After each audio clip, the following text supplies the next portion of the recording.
AA Bullets YouTube channel. Hurry up, now tell us why you're here. Oh no! Krusty Rotor's pit crew went missing, which means he has to miss the race. Tony Gasworth will start at pole position with the King to his outside. Row 2 has the Pancake Shift Right Racing teammates Rusty Wheelhouse and Ryan Newcar, the Rocket. Row 3 has Denny Carlin making his third ever start, and Lightning McQueen, the rookie with the most wins. Row 4 has Jeremy Carfield and Joe Brakecheck. Neither have won this season.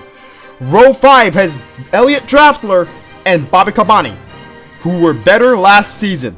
Row 6 has Billy Oilchanger and Hollingus, the 1992 Piston Cup champion.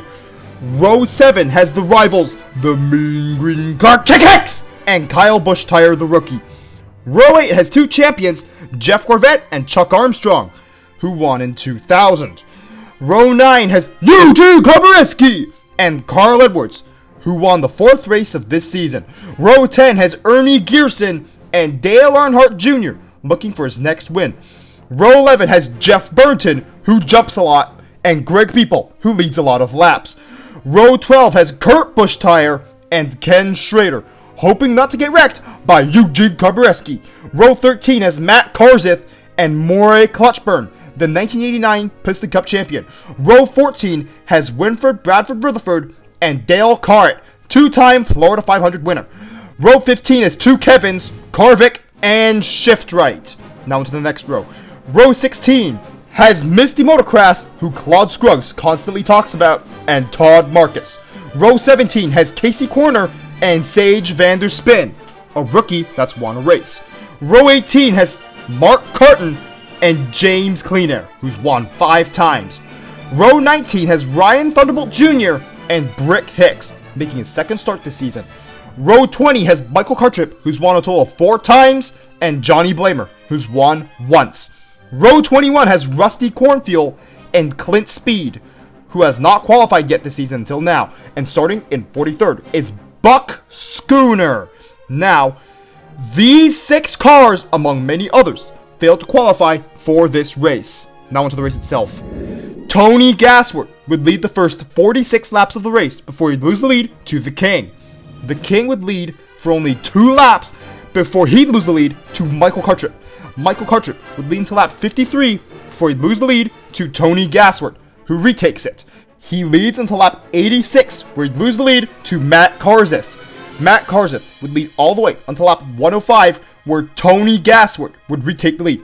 He'd lead until lap 124, where Ken Schrader would take the lead from him. He'd only lead for 2 laps because Eugene Kobareski is second as of lap 126, where he wrecks Ken Schrader. Well, of course he does that. The King would take the lead after the restart, leading until lap 140, where of course Tony Gasworth would take the lead, leading until lap 176, but Chuck Hicks is 15th as of lap 175, where he wrecks Billy Oilchanger, Ryan Thunderbolt Jr., Johnny Blamer, Buck Schooner, Sage Vanderspin, and Eugene Kobareski. Right! Michael Cartrip would take the lead on lap 177, leading until lap 182, where the Mean Green car would take the lead. Luckily, he'd lose on lap 191 to the King. The King would take the lead for 2 laps. And then Tony Gasworth would of course retake it, leading all the way until lap 240, where the King would once again take the lead. He'd lead for 10 laps before Morey Clutchburn would take the lead from him. He'd lead for 41 laps before Tony Gasworth would of course retake the lead, leading until lap 315, where Chuck Armstrong would take the lead from him, leading until lap 343, where Jeff Corvette would take the lead from him. He'd lead for 10 laps before of course Greg People, who leads way too many laps, would take the lead. But on lap 359, Jeff Corvette would retake the lead, leading until lap 365, where Lightning McQueen would take the lead. And he'd lead for 130 laps! How does any car lead for that long? Meanwhile, he would lap Misty Motocross on lap 371, which of course leads to Claude Scruggs saying something. Why do you always say something when something happens to Misty Motocross? James Cleanair, Mark Carton, Todd Marcus, Winford Bradford Rutherford, Ernie Gearson, Dale Carrot, Clint Speed, Elliot Draftler, Jeremy Carfield, Michael Cartrip, Rusty Cornfuel, Carl Edwards, Hall Angus, Joe Brickcheck, and Kevin Shiftrate would all go down one lap at some point.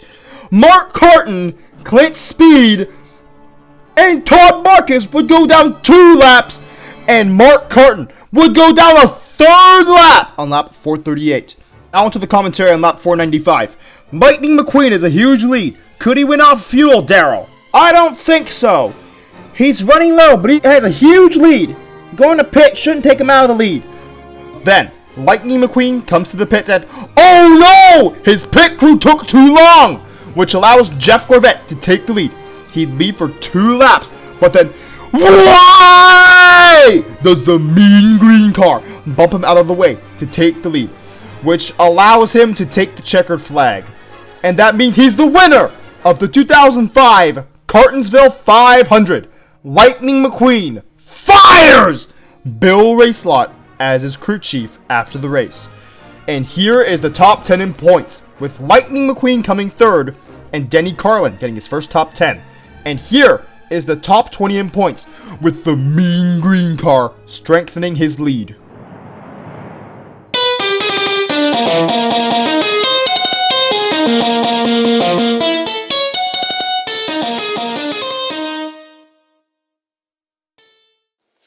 Remember to press the notifications button, which goes ring, ring, ring after you press it. And lightning strikes back, and that's as if you subscribed, of course. And thank you for watching this entire video. Why is the mean green car leading by 23 points? And that race was his 38th win.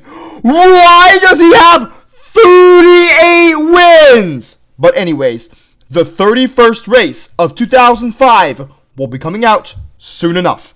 And hopefully the mean green car doesn't win again.